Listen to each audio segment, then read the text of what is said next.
Un jour de printemps, en 1945, un jeune homme s'est réveillé dans un hôpital militaire. Il avait de la chance d'être en vie, car il avait reçu une balle juste derrière l'oreille. Mais les médecins l'avaient opéré, et il pouvait à présent marcher et parler normalement. Malheureusement, la balle avait endommagé la partie de son cerveau qui sert à reconnaître les visages. Maintenant, quand il regardait sa femme, il voyait un visage inconnu, et il ne reconnaissait plus sa propre mère.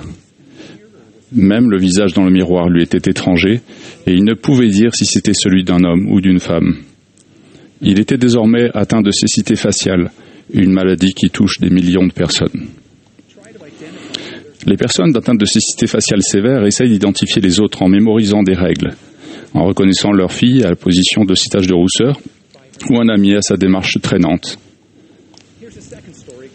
Voici une deuxième histoire. Celle-ci me concerne directement. Lorsque j'étais jeune garçon, je voyais souvent ma mère comme celle qui fixait les règles. C'était elle qui décidait quand je pouvais jouer et quand je devais aller au lit, ou pire, quand je devais arracher les mauvaises herbes dans le jardin. Il était évident qu'elle m'aimait, mais trop souvent, et à ma grande honte, je la voyais seulement comme celle à qui il fallait obéir. Ce n'est que des années plus tard que je l'ai perçue comme une vraie personne. Je suis gêné de n'avoir jamais vraiment remarqué ses sacrifices, ni de m'être jamais demandé pourquoi, pendant des années, elle portait toujours les deux mêmes jupes usées, alors que je portais des vêtements neufs pour aller à l'école, ou pourquoi, à la fin de la journée, elle était si fatiguée et avait hâte que je me couche tôt. Vous avez peut-être remarqué que ces deux histoires n'en font qu'une. En fait, pendant de nombreuses années, j'ai été atteint de cécité faciale. Je ne voyais pas ma mère comme une vraie personne. Je voyais ses règles, mais je n'y voyais pas une expression de son amour. Je vous raconte ces deux histoires pour illustrer une seule chose. Je suis certain que vous connaissez quelqu'un, peut-être êtes-vous ce quelqu'un, qui souffre d'une forme de cécité faciale spirituelle. Peut-être avez-vous du mal à voir Dieu comme un Père aimant. Peut-être qu'en regardant vers les cieux, vous ne voyez pas le visage de l'amour et de la miséricorde, mais un buisson de règles à travers lequel vous devez vous frayer un chemin.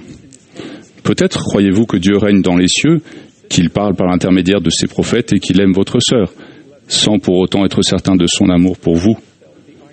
Peut-être avez-vous senti la barre de fer dans votre main, mais n'avez-vous pas encore ressenti l'amour du Sauveur auquel elle conduit. Je suis sûr que vous connaissez quelqu'un comme ça parce que pendant longtemps, j'ai été comme ça. J'étais atteint de cécité faciale spirituelle. Je pensais que ma vie consistait à suivre des règles et à être à la hauteur de normes abstraites. Je savais que Dieu nous aimait parfaitement, mais je ne le ressentais pas moi-même. J'ai bien peur d'avoir davantage centré mon attention sur l'idée d'entrer dans les cieux que sur celle d'être avec mon Père Céleste.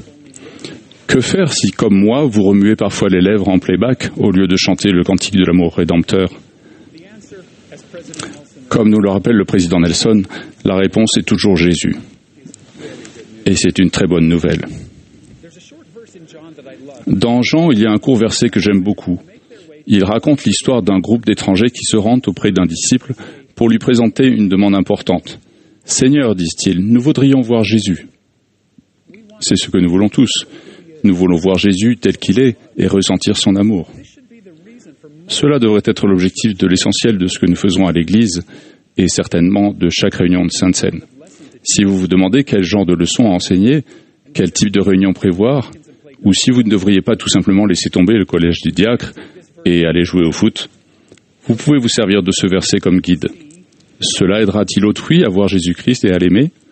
Si ce n'est pas le cas, essayez autre chose. Lorsque j'ai pris conscience que j'étais atteint de cécité faciale spirituelle, que je voyais les règles mais pas le visage de la miséricorde du Père, j'ai su que ce n'était pas la faute de l'Église, ni celle de Dieu. Cela ne signifiait pas que tout était perdu. C'est quelque chose que nous devons tous apprendre. Même les premiers témoins de la résurrection se sont souvent trouvés face à face avec le Seigneur ressuscité, mais sans le reconnaître. De la tombe du jardin au rivage de Galilée, ses premiers disciples ont vu Jésus debout, mais ne savaient pas que c'était Jésus. Ils ont dû apprendre à le reconnaître, et nous devons faire de même.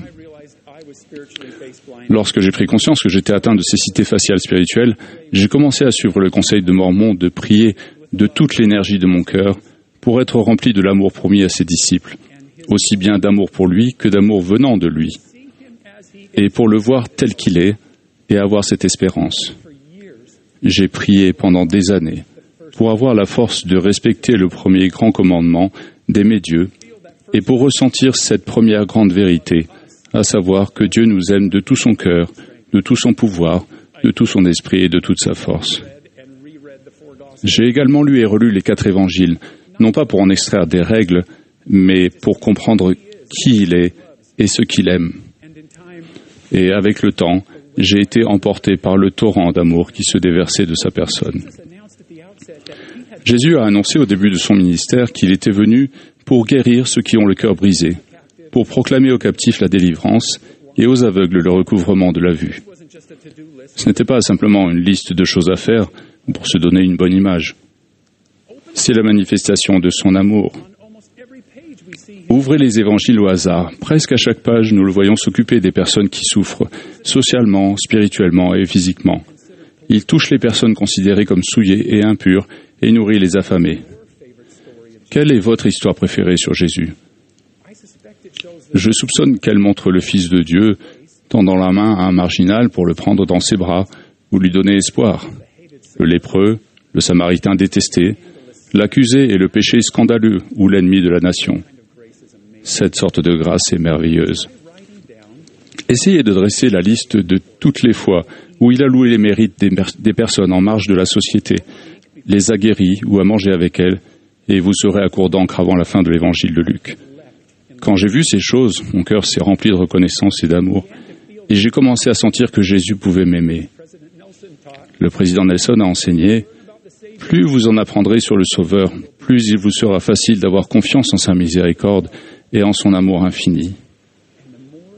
Et plus vous ferez confiance à votre Père céleste et l'aimerez. » Frère Holland a enseigné que Jésus est venu nous montrer qui est Dieu, notre Père éternel, à quel point il est complètement dévoué à ses enfants de toute époque et nation.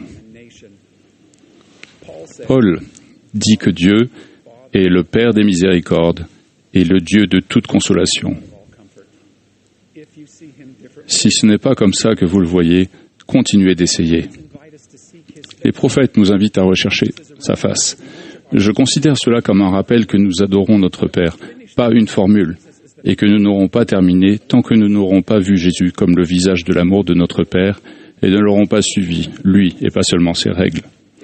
Lorsque les prophètes et les apôtres parlent d'alliance, ils ne sont pas comme des entraîneurs qui crient du haut des gradins, garnis de velours rouge, pour nous dire de faire plus d'efforts. Ils veulent que nous voyions que nos alliances concernent fondamentalement les relations et peuvent être un remède à la cécité faciale spirituelle. Ce ne sont pas des règles pour mériter son amour. Il vous aime déjà parfaitement. Notre défi est de comprendre, puis de façonner notre vie en fonction de cet amour. Nous essayons de voir à travers nos alliances, comme par une fenêtre, le visage de la miséricorde du Père. Les alliances sont la manifestation de l'étreinte de Dieu. Nous apprenons à le voir en le servant, car comment un homme connaît-il le maître qu'il n'a pas servi? Il y a quelques années, j'ai reçu un appel pour lequel je ne me sentais pas à la hauteur. Je me suis réveillé tôt, nerveux, mais avec à l'esprit une phrase que je n'avais jamais entendue auparavant. Servir dans cette Église, c'est se tenir dans le fleuve de l'amour de Dieu pour ses enfants. Cette Église est un groupe d'ouvriers munis de pioches et de pelles qui s'efforce de dégager le canal pour que le fleuve de l'amour de Dieu atteigne ses enfants au bout du sillon. Qui que vous soyez, quel que soit votre passé, il y a de la place pour vous dans cette Église. Prenez une pioche et une pelle et rejoignez l'équipe. Aidez à porter son amour à ses enfants et une partie de cet amour vous éclaboussera. Recherchons son amour aimant, son étreinte par les alliances, puis unissons-nous à ses enfants, main dans la main, et nous chanterons ensemble « Sauveur d'Israël ». Rends-nous, cher Sauveur, la clarté de ton nom. Accorde-nous ton réconfort, que notre désir d'habiter ta maison en nous soit l'espoir le plus fort. Puissions-nous rechercher son visage aimant, puis être des vases de sa miséricorde pour ses enfants, au nom de Jésus-Christ. Amen.